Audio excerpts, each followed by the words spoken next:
You know, voters have big decisions to make today on what is, of course, the biggest primary voting day of the year. Yeah, Texas is one of 14 states make up Super Tuesday. Voting sites getting ready for some big crowds.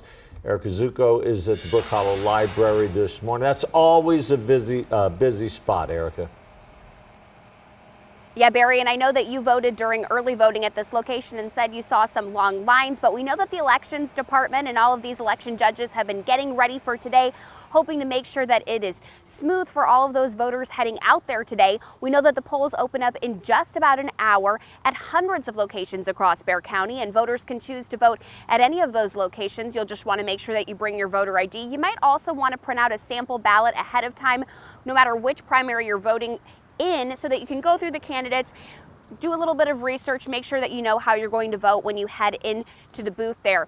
Now, we have information on KENS5.com about where all of those locations are. A good number of voters were already out for early voting, about 78,000 people voting in the Democratic primary here in Bexar County, about 44,000 in the Republican primary here in Bexar County.